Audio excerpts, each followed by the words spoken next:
Hello and welcome to the iDIY kitchen where we cook easy meals for busy people. Today we're going back to basics. So what are we cooking today? Well, nothing. That's because we're going to do something more important and learn some knife skills. This will save you so much time and harm and fingers in the kitchen, and it's the first thing we learnt at catering college. I think actually the first day. Right, so the first thing. We need a good knife. These are my three. As you can see, they're pretty much exactly the same. They're all Victorinoxes. They're all about $40 to $50. I've been using them since 1982. This one I've had for at least 20 years. As you can see, it's a little cracked. Then they moved on to plastic handles, and this is my latest one. You either get an 8 or 10 inch. I've got pretty big hands, so I like the 10 inch. Right. So, what's the first thing we need to do with a knife? It needs to be sharp. So, what do we need to make it sharp? We need a whetstone. Okay, let's move these two out. This is a whetstone. It's got different grits. 1000 is coarser than 6000, like sandpaper. Put a little water on. It's been soaking for a while. Right, the blade away from me. I press firmly when coming back. Okay, I'm about 15 degrees. Move the knife along.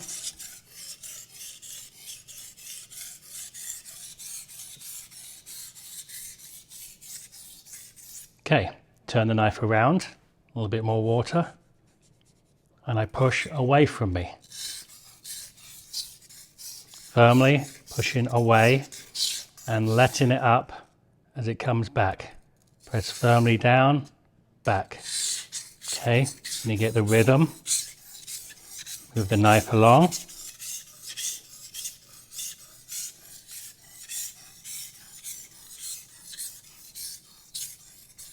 Okay, feels better already. Okay, let me just quickly do this.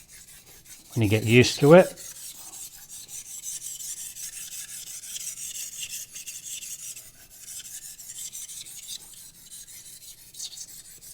good, turn it around.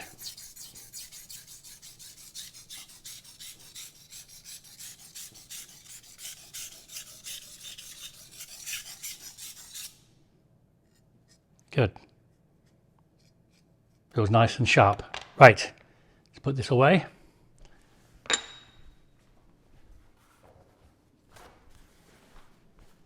Leather cloth, wipe the blade. There's going to be some metal fragments on there, as you can see. It's not pretty. In fact, let's give it a wash.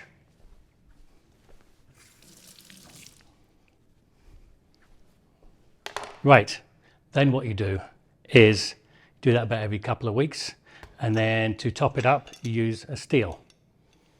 Make sure you get one with a guard, and the easiest way to do this is to hold this at an angle and go down. Do that a couple of times a day, or if you get more confident you can do it this way. Just have it handy with you. Right, what's next? Now we need to learn how to hold the knife. I use what's called a pinch grip. Get your thumb and finger, hold it on the blade, and then wrap the other fingers around, like this. Okay, this gives you more control because you're holding half the blade and half the handle. If you have it back, it doesn't have as much control. And let's not do the finger on the blade thing, because that doesn't work at all. Okay, I know it takes a lot of practice, but it's going to be worth it, I promise you. Right, pinch grip. Right, next thing, get yourself comfortable. Nice stance, sit back and relax. Next thing, your digits. These are the most precious things. You got to keep them safe. So what do? We use a claw grip. You got to keep the fingertips in, and you use the knuckle to guide the knife. So it's like this with your finger, up and down. Not like that, like this. Goes up and down, and it glides up and down your knuckle like this. You are not going to cut yourself if you have them tucked in. So let's move on to different parts of the knife, which most chefs don't really talk about. You use different parts of the knife for different things. The softer the material, like mushrooms, you can use the tip. The harder stuff, carrots, you really need to use the back of the knife. So let me show you. Cut down, pinch grip, get yourself comfortable, and guide down, up and down, nice and slowly.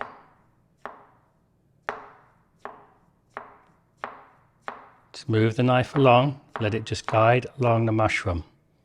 Okay, and you use the side of the board, don't use the middle, because then you want to move your material over to one side, gives you more space.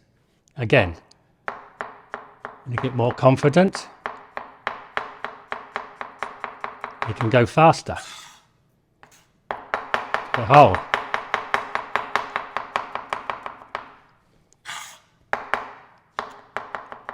Use the tip.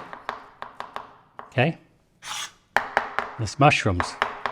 In theory, you actually don't need to look at what you're cutting. You can do it blindfolded,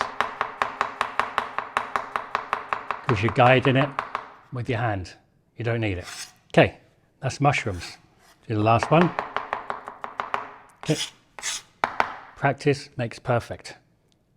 Right, carrots. This needs to use the back of the knife. This is a lot harder. You don't have to press too hard.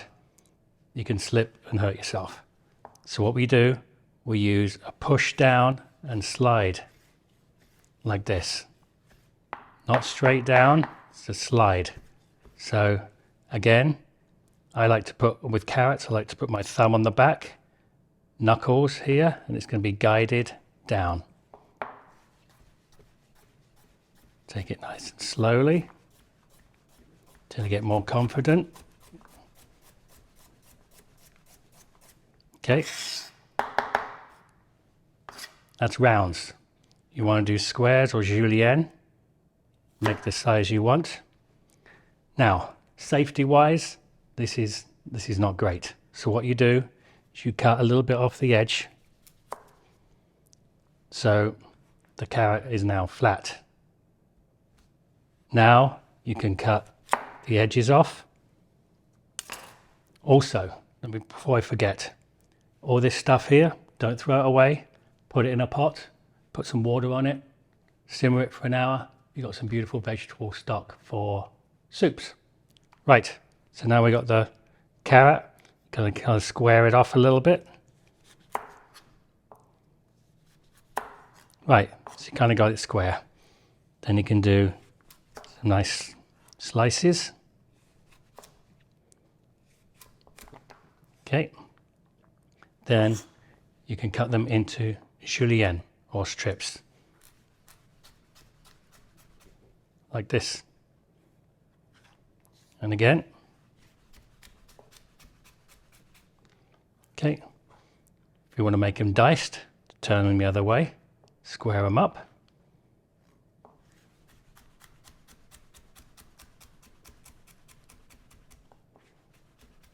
Okay, then you got nice little squares. Beautiful. Right, there's carrots, spring onions. What I like to do is I like to do a different cut on the white to the green. So the whites, I like to just go straight down. Again, guide the finger along the knuckle. Let me see if I can get a better angle for you.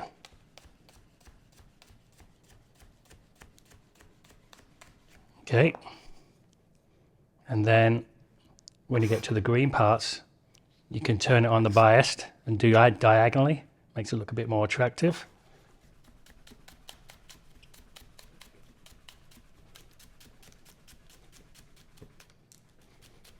Keep the wrist straight. None of this. It's dangerous.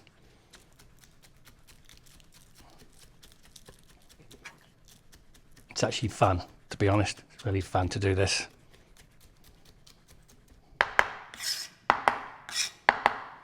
Okay.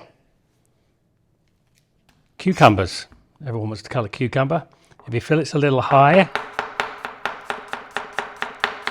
you can always cut it in half, just for safety. Makes it a little thing, and you can do the smooth cut-in motion like that. It's a forward and a back. Okay, good. Move all this off the board. Deal with that later. Okay, onions. How to dice an onion. That's what everyone wants to learn. Okay, cut the end off. Keep the root bit on. Cut it in half. Okay, now what we want to do is we want to make slices, thin slices, all the way along the onion. Then we want to turn it around and do it the other way, and then we cut them into cubes. So, slice, slice, slice.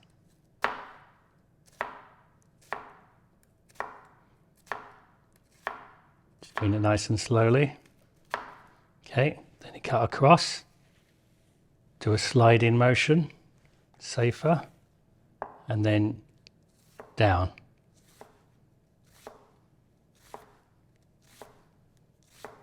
Then you get your nice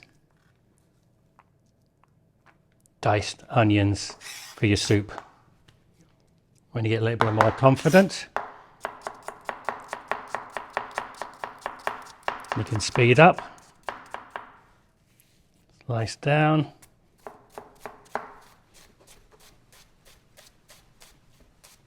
Okay, good, that'll make you cry.